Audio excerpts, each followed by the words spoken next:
Hello बच्चों, एक बार फिर से आपका डिफेंस एग्जाम बाय एसके में स्वागत है। आज हमारा है गोली पृष्ठ का लेक्चर नंबर 2 है, जिसमें हमने लेंस के ऊपर बात करनी है। इससे पहले हमने लेक्चर में जो है लेंस के हमने परिभाषाओं के बारे में बात कर लिया था। लेंस के परिभाषा के साथ साथ हमने इसमें बात कर लिया था लेंसों के प्रकार में बात कर लिया था। तो इन सारे ऊपर हम क्या करते हैं, ये लेक्चर नंबर 1 में हमने डिस्कस कर लिया था। अगर आपको ना पता हो तो जाके लेक्चर नंबर 1 देख सकते हैं। और हाँ, आज के लिए आपको एक होमवर्क है, आप कमेंट करके बताइएगा कि लेंस का यूज हम क्या करते हैं, किस तरह से करते हैं, लेंसों का एक उपयोग करके अपने दैनिक जीवन में किस तरह से करते हो, उसको कमेंट करके बताइएगा। अगर आपको आंसर इसको पता करना हो तो लेक्चर नंबर जाके 1 देखिएगा, वहाँ पे उदाहरण दिया गया है। आज चलते स्टार्ट करते हैं हम लेंसों के बारे में जब हमने कल डिस्कस किया था, हमने आपको एक चीज़ डिस्कस किया था चिन्हों के बारे में। तो हम आज उसके चिन्हों के बारे में देखते हैं। कुछ परिभाषाएं होती हैं, प्रकाशिक केंद्र क्या होता है, प्रकाशिक केंद्र से जब कीड़ों को गुजारते हैं किस तरह से उस पर इफेक्ट पड़ता है, इन सारी चीज़ों के बारे में डिस्कस करेंगे। तो आज हमारा जो पहले हेडिंग रहेगा प्रकाशिक केंद्र रहेगा, प्रकाशिक केंद्र। और प्रकाशिक केंद्र पहले तो एक चीज़ देखिएगा, रटिएगा मत किसी चीज़ को। रटने का मतलब है, थोड़ा सा ध्यान दीजिएगा, चीज़ें आपको कनेक्ट होने लगेंगी। प्रकाशिक केंद्र कोई जरूरी नहीं है कि एक जगह फिक्स होता है। पहली बात तो फिक्स कहीं नहीं होता है। प्रकाशिक केंद्र क्या होता है, चित्र बदलते ही उसकी स्थिति बदलने लगती है। वो किस तरह से होता है उसको समझिएगा। मान लेते हैं हमने आपको लेंस के बारे में जब भी बात किया है, तो लेंस का मतलब होता है दो पृष्ठों का, दो गोलों का कटा हुआ भाग रहता है। दो गोलों का कटा हुआ भाग रहेगा, तो इसको मान लेते हैं हम, क्या मान लेते हैं, C1 मान लेते हैं। इसको क्या मान लेते हैं, C2 मान लेते हैं। जब दो गोलों का कटा हुआ भाग रहेगा, मान लेते हैं इसको यहाँ से काट लेते हैं, इसको यहाँ पे काट लेते हैं। जब दोनों को पास लेके आएंगे तो हमारा एक लेंस बन जाएगा। कौन सा लेंस बन जाएगा, एक उत्तल बन जाएगा, एक हमारा लेंस बन जाएगा अवतल लेंस बन जाएगा। ये तो दो लेंस बन जाएगा। आपको परिभाषा याद करनी हो तो पहला लेक्चर जाके देखेगा, वहाँ पे परिभाषाएं बताई गई है किस तरह से। प्रकाशिक केंद्र क्या होता है, मान लेते हैं पहली कंडीशन है, पहली कंडीशन में मान लेते हैं जो R1 है बराबर R2 है। मतलब दोनों गोला क्या है, एकदम समान है। एकदम जब समान रहेंगे तो R1 R2 बराबर रहेंगे। जब R1 R2 बराबर रहते हैं तो हमारा एक उत्तल लेंस बनता है, एक बनता है अवतल लेंस बनता है। जब अवतल लेंस बनता है या उत्तल लेंस बनता है, इसमें जो प्रकाशिक केंद्र होता है एकदम मिड में होता है। कहाँ पे होता है, मध्य बिंदु में होता है। तो याद रखिएगा, तो यहाँ पे कहाँ पे होगा, मध्य बिंदु में होगा, मध्य बिंदु पर। इसका मध्य बिंदु मान लेते हैं यहाँ पे, इसका मान लेते हैं यहाँ पे लगभग। तो इसको मान लेते हैं जब प्रकाशिक केंद्र, जब बोलो दोनों की वक्रता त्रिज्या समान हो तो प्रकाशिक केंद्र कहाँ होगा, मध्य बिंदु पे होगा। लेकिन जरूरी नहीं है हमेशा चित्र ही दे दे। एग्जामिनर आपसे थोड़ा सा घुमा दिया, आपने रट के चल लिए गए हैं, रट लिए हैं कि हमेशा याद रखिएगा जब प्रकाशिक केंद्र होता है, प्रकाशिक केंद्र होता है हमेशा मध्य बिंदु पे होता है, मध्य बिंदु पे होता है। एग्जामिनर थोड़ा सा घुमा दिया, तो इसलिए समतल उत्तल पे कहाँ होता है, उत्तल समतल पे कहाँ होता है, आप कहेंगे मध्य बिंदु पे होता है। तो आपका तुरंत नंबर कट जाएगा क्योंकि वहाँ पे गलत है। अब उसको समझिएगा, वो समतल उत्तल में और उत्तल अवतल में किस तरह से होता है उसको समझिएगा थोड़ा सा। पहला कंडीशन डाल लीजिएगा प्रकाशिक केंद्र का, जब दोनों बराबर हो तो मध्य बिंदु पे होते हैं। दूसरा कंडीशन डालिएगा, दूसरा आइएगा देखिएगा कंडीशन किस तरह से होता है। दूसरा हमारा कंडीशन कहता है, दूसरा कंडीशन ये कहता है कि मान लेते हैं पहले क्या है, समतल है, दूसरा क्या है, इस तरह से है। इसको एक नंबर मान लेते हैं, इसको मान लेते हैं, इसको यहाँ पे 2। मतलब पहला पृष्ठ कैसा, इसका नाम बताइए, नाम डिनोट करेंगे, इसका नाम क्या हो जाएगा, समतल उत्तल। यही तो हो जाएगा समतल उत्तल। इसका नाम डिनोट करेंगे क्या हो जाएगा, समतल, पहला पृष्ठ लेते हैं समतल अवतल। अब देखिएगा, जब भी कभी बोली एक पृष्ठ समतल हो दूसरा पृष्ठ उत्तल हो, या पहला पृष्ठ समतल दूसरा पृष्ठ अवतल हो, तो याद रखेंगे इसका जो प्रकाशिक केंद्र होता है वक्र वाले पार्ट पे चला जाता है। कहाँ पे चला जाता है, वक्र वाले पार्ट पे चला जाता है। अब देखिएगा, प्रकाशिक केंद्र से एक रेखा को गुजारते हैं, जिस रेखा का नाम बोलते हैं, इस तरह से जब रेखाओं को हम गुजारते हैं, इस रेखा को बोलते हैं, नाम क्या बोलते हैं, मुख्य अक्ष बोलते हैं। क्या नाम बोलते हैं, मुख्य अक्ष बोलते हैं। इसी तरह से जिस तरह से यहाँ से गुजार सकते हैं, इससे पहले वाले चित्र में अगर बनाना चाहे तो बना सकते हैं, इसको यहाँ से भी गुजार सकते हैं रेखाओं को। इस रेखा को क्या बोलते हैं, मुख्य अक्ष रेखा बोलते हैं। इसको मान लेते हैं यहाँ पे डिनोट कर लेते हैं, इसको यहाँ पे डिनोट कर लेते हैं। तो हमारा हो जाएगा, चाहे आप पहले वाले चित्र में बना सकते हैं, इस रेखा को क्या बोलते हैं, मुख्य अक्ष बोलते हैं। याद रखिएगा, प्रकाशिक केंद्र में जब भी समतल उत्तल हो या समतल उत्तल हो या समतल अवतल हो, दोनों में याद रखिएगा जो प्रकाशिक केंद्र होता है वो वक्र वाले पार्ट पे चला जाता है। इसका एक और भी हो सकता है, मान लेते हैं हम पहला पृष्ठ क्या हो, उद्भरा हो, दूसरा पृष्ठ समतल हो। इसका इसी तरह माना जा सकता है। इसका क्या होता है, पहला पृष्ठ इस तरह से हो, इसका पहला पृष्ठ क्या हो, समतल हो, दूसरा पृष्ठ क्या हो, समतल हो। तो चाहे पृष्ठ चाहे इधर हो, चाहे पीछे की तरफ हो चाहे आगे की तरफ, हमेशा प्रकाशीय केंद्र क्या हो जाएगा, वक्र वाले पार्ट पे शिफ्ट हो जाएगा। बस अगर पीछे ये हो समतल, समतल जैसे ही देखेंगे तो क्या हो जाएगा, हमारा वक्र वाले पार्ट पे डिनोट हो जाता है। इसका रीजन याद रखिएगा क्यों होता है, क्योंकि रीजन सबसे इंपॉर्टेंट है। क्यों होता है, इसका कारण ये होता है, हमेशा याद रखिएगा। इसका जब समतल पे थोड़ा ध्यान देगा, समतल समतल के देखेंगे फोकस दूरी जो होती है ना, F1 क्या होता है ना, इनफाइनाइट होता है। क्या होता है, इनफाइनाइट। फोकस दूरी क्या होती है, इनफाइनाइट मान सकते हैं, या इसके बोल सकते हैं वक्रता त्रिज्या इनफाइनाइट में। जैसे बोल देते हैं, हम आपको बोल देते हैं ये आपका दर्पण है, मान लेते हैं दर्पण है, या गोली समतल पृष्ठ है, मान लेते हैं। इसको हम बोल दिए आपको वक्रता केंद्र निकाल लीजिए। जब तक आप किसी इसका वक्रता केंद्र ही नहीं निकाल पाएंगे, क्यों, क्योंकि वक्र है ही नहीं। जब वक्र है ही नहीं तो वक्रता केंद्र भी नहीं पता चलेगा। जब वक्रता केंद्र नहीं पता चलेगा, इसकी फोकस दूरी नहीं पता चलेगी। इसलिए इसकी फोकस दूरी क्या मानते हैं, इनफाइनाइट है जी। आप कमेंट करके बताइएगा इसकी कितनी मानते हैं इनफाइनाइट। इसमें डाउट है, इसको प्रीवियस लेक्चर में देख सकते हैं, ठीक ना। इसका आंसर हम नहीं बताएंगे, आपको कमेंट करके बताना है क्या होता है। अब बताएंगे, देख रहे हैं इसी तरह से इसके कारण क्या होता है, समतल पृष्ठ का क्या होता है, वक्रता त्रिज्या क्या होती है, इनफाइनाइट होती है। वक्रता त्रिज्या इनफाइनाइट होने की वजह से क्या होता है, इसको वक्र वाले पृष्ठ पर शिफ्ट हो जाता है। आइए देखते हैं, इसका एक तीसरा भी कंडीशन होता है।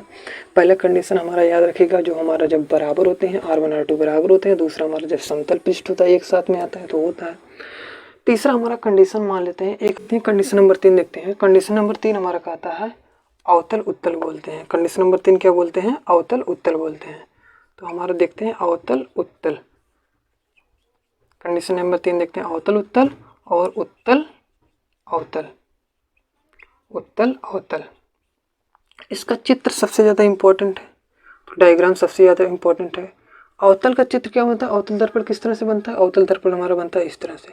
उत्तल किस तरह से बनता है, इस तरह से बनता है। तो याद रखिएगा, ये चित्र याद रखिएगा, सबसे इम्पोर्टेंट है इसका डायग्राम।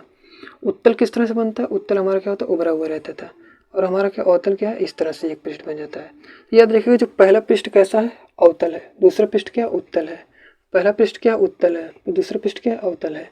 अब पूछ लेता है आपको, इसका बताइए इस स्थिति में प्रकाशीय केंद्र क्या होता है। इन दोनों की स्थिति में प्रकाशीय केंद्र कहाँ होगा, बाहर की ओर होगा। कहाँ पे होगा, बाहर की ओर।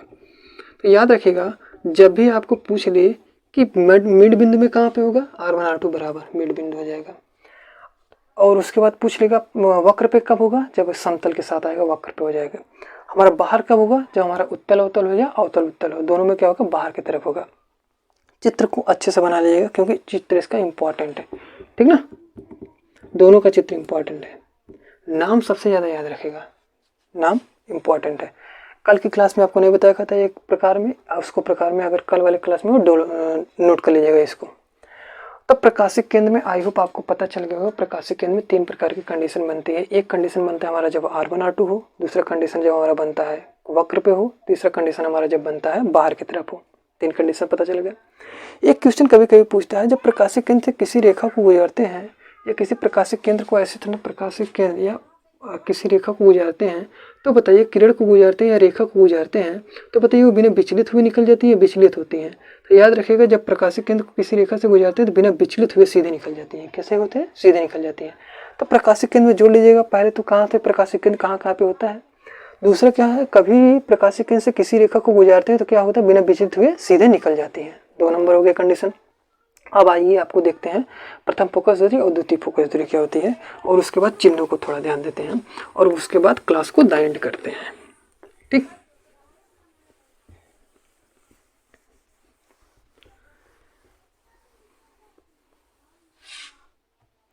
इसमें हम देखते हैं प्रथम फोकस।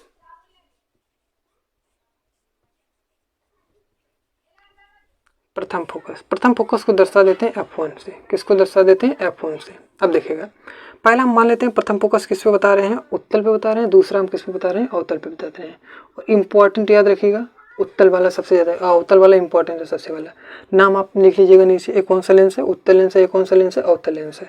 यहाँ से हम जब रेखा को गुजारते हैं, इसको रेखा को क्या बोलते हैं, मुख्य से बोलते हैं। इस बिंदु को क्या बोलते हैं, प्रकाशिक केंद्र बोलते हैं। प्रकाशिक केंद्र को अगर हाँ थोड़ा सा याद रखिए, प्रकाशिक केंद्र को डिनोट किससे करते हैं, तो याद रखिएगा O से डिनोट करते हैं। किससे डिनोट करते हैं, O से डिनोट करते हैं। अलग बुक में C से भी डिनोट कर देते हैं, लेकिन O से मान लीजिएगा यहाँ पे डिनोट करते हैं, ठीक ना। अब देखिएगा, इसको बोलता है प्रथम फोकस में पहली कंडीशन होती है, वस्तु कहाँ है, किसी बिंदु पे रखा गया है, मतलब मुख्य अक्ष पे कोई बिंदु है, मुख्य अक्ष पर बिंदु, मुख्य अक्ष पर कोई बिंदु। पहला कंडीशन, मुख्य अक्ष पर कोई बिंदु, और जो प्रतिबिंब बनेगा वो कहाँ पे बनेगा, प्रतिबिंब जो बनेगा वो बनेगा अनंत। कहाँ पे बनेगा, अनंत। कहाँ बनेगा, अनंत पे बनेगा। अब देखिएगा इस कंडीशन को थोड़ा सा ध्यान दीजिएगा। इसको देखेंगे, मान लेते हैं मुख्य अक्ष पर एक बिंदु है, मान लेते हैं इस बिंदु को मान लेंगे F1। इस बिंदु को क्या माना गया है, F1। F1 से चलने वाले प्रकाश की किरणें, जब प्रकाश की किरणें F1 से चलेंगी उत्तल लेंस पे गिरेंगे, उत्तल लेंस पे गिरने के बाद अपवर्तन के पश्चात क्या हो जाती है, मुख्य अक्ष के समांतर हो जाती है, मुख्य अक्ष के समांतर हो जाती है। तो इस कंडीशन को बोलते हैं प्रथम फोकस बोलते हैं। प्रथम फोकस बताइए इसका धनात्मक होगा ऋणात्मक होगा। देख रहे हैं जब दूरियां हम क्या करते हैं आपतित किरण के विपरीत में नापी जाती है तो उत्तल लेंस की फोकस दूरी क्या हो जाती है, F1 क्या हो जाएगा, यहाँ पे ऋणात्मक हो जाएगा। क्या हो जाएगा, ऋणात्मक। तो प्रथम फोकस दूरी उत्तल लेंस के क्या लिए हो जाएगा, ऋणात्मक हो जाएगा। इसका इसमें देखते हैं, अवतल वाले में देखते हैं। अवतल वाले में थोड़ा सा चित्र इंपॉर्टेंट है। जब हम क्या करते हैं मुख्य अक्ष के समांतर मानते हैं, प्रकाश किरणें क्या होती है, हमेशा समांतर होनी चाहिए। आप देखिएगा एक चीज़ और ध्यान दीजिएगा, जो हमारा उत्तल लेंस होता है ना, उत्तल लेंस बेसिकली क्या करता है, प्रकाश की किरणों को मोड़ने का काम करता है, और जो हमारा अवतल लेंस क्या करता है, प्रकाश की किरणों को क्या करता है, फैलाने का काम करता है। तो मान लेते हैं अगर हम इसको बिंदु को मान लेंगे, ऐसे दिखाएंगे, थोड़ा सा डॉट डॉट इस तरह से दिखाएंगे, तो हमेशा दिखाएंगे तो हमारा यहाँ में मिलता हुआ प्रतीत होगा। तो मानते हैं इसमें देख रहे हैं एक क्या मान लेते हैं F1 है, और यहाँ पे वास्तव में F1 है, तो यहाँ पे वास्तव में यहाँ पे F1 माना जा सकता है। दूसरे में क्या होता है, अवतल लेंस में क्या होता है, F1 क्या हो जाता है, वास्तव में नहीं होता है। तो जब हम मान लेते हैं मुख्य F1 से निकलने वाली प्रकाश किरणें परावर्तन के पश्चात, परावर्तन बोल रहे हैं, और F1 से निकलने वाली प्रकाश किरणें अपवर्तन के पश्चात मुख्य अक्ष के समांतर हो जाती हैं, तो उसको बोलते हैं कौन सा, प्रथम फोकस बोलते हैं। और जब F1 प्रतीत होती हैं, शब्द आता है प्रतीत होती हैं, तो जब प्रतीत होती हैं तो हमेशा कौन सा हो जाएगा, अवतल हो जाएगा। जब वास्तविक का बात आएगा तो हमारा कौन सा हो जाएगा, उत्तल लेंस हो जाएगा। तो याद रखिएगा चित्र सबसे ज़्यादा इंपॉर्टेंट है। इसमें अगर देखेंगे, इसका देखेंगे तो F1 क्या हो जाएगा, धनात्मक हो जाएगा। F1 क्या हो जाएगा, धनात्मक होगा। F1 का मतलब है प्रथम फोकस क्या होगा, अवतल लेंस का क्या होता है, धनात्मक होता है, और प्रथम फोकस उत्तल लेंस का क्या होता है, ऋणात्मक होता है। जस्ट इसका उल्टा चलता है। उल्टा का मतलब मान लेते हैं इसका, यहाँ पे देख लेते हैं दूसरा कंडीशन, कंडीशन नंबर 1 मान लेते हैं, इसको कंडीशन नंबर 2 मान लेते हैं। यहाँ पे एक और चित्र बना लीजिएगा, उसके बाद आपको सारी चीज़ें समझ में आ जाएंगी, ठीक ना। दूसरा बोलता है कि अब देख रहे यहाँ पे माना गया था, हम कंडीशन बोल लेते हैं, यहाँ पे क्या, इसको मान लेंगे कंडीशन नंबर 1, ठीक ना। इस तरफ मान लेते हैं कंडीशन नंबर 2 हम मान लेते हैं यहाँ पे, नहीं तो इसको नोट करिए, उसके बाद कंडीशन नंबर हम 2 अगले वाले बताते हैं, ठीक है। तो इसको नोट करिए, उसके बाद हम कंडीशन को बताते हैं, ठीक। आइए देखते हैं थोड़ा सा। तो कंडीशन नंबर 1 में हम बताए थे वस्तु वहां पर रखा था, मुख्य अक्ष के कोई बिंदु पे रखा जा रहा था, ठीक। तो मुख्य अक्ष के कोई बिंदु पे रखा जा रहा था, तो उत्तल लेंस की फोकस दूरी क्या थी, धनात्मक थी, ऋणात्मक थी। उत्तल लेंस की फोकस दूरी ऋणात्मक थी, अवतल लेंस की फोकस दूरी धनात्मक थी। दूसरा बस उसका जस्ट अपोजिट हो जाता है, उसका क्या होता था, अपोजिट हो जाता है। अपोजिट का मतलब मान लेते हैं मुख्य अक्ष के समांतर चलती है प्रकाश की किरणें, प्रकाश की किरणें क्या चलती है, मुख्य अक्ष के समांतर चलती है। यहाँ तक प्रथम की जगह क्या कर दीजिएगा, द्वितीय कर दीजिएगा, द्वितीय फोकस दूरी। तो यहाँ पे F1 को क्या कर देंगे, F2 कर देंगे, बस।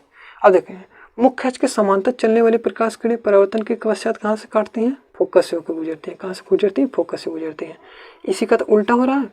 जब हम फोकस से चला रहे थे प्रकाश की किरणें तो क्या रहे, मुख्य अक्ष के समांतर हो रही है। जब मुख्य अक्ष के समांतर चला रहे तो फोकस दूरी क्या रही है, F1 पे काट रही है। इसको देखिए ये दूरी क्या हो जाएगी, F1, F2 हो जाएगी। अब याद रखिएगा F2 का नाम जो होता है, F2 को बोलते हैं मुख्य फोकस भी बोलते हैं। क्या बोलते हैं, मुख्य फोकस भी बोलते हैं। इंपॉर्टेंट, कभी कभी आपसे पूछ लेगा उत्तल लेंस की फोकस दूरी क्या होती है, आप पहले वाला रट के चले जाएंगे, उत्तल लेंस की फोकस दूरी प्रथम फोकस से याद के चले जाएंगे नेगेटिव, तो वो गलत हो जाएगा। क्योंकि जो द्वितीय फोकस दूरी होती है उसी को बोलते हैं मुख्य फोकस दूरी। अगर आपको कभी भी न्यूमेरिकल में कोई मान रखना होगा उत्तल लेंस की फोकस दूरी क्या होती है, तो इससे रखेंगे, द्वितीय फोकस दूरी से, प्रथम फोकस दूरी से नहीं रखेंगे।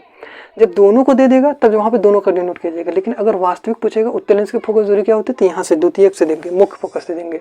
तो याद रखिएगा मुख्य अक्ष के समांतर चलने वाली प्रकाश किरणें अपवर्तन के पश्चात कहाँ से करती हैं, वो एक बिंदु पे मिलती हैं, जिसको बोलते हैं दूसरी फोकस दूरी बोलते हैं, F2 बोलते हैं, या मुख्य फोकस दूरी बोलते हैं। F2 क्या होता है, धनात्मक होता है।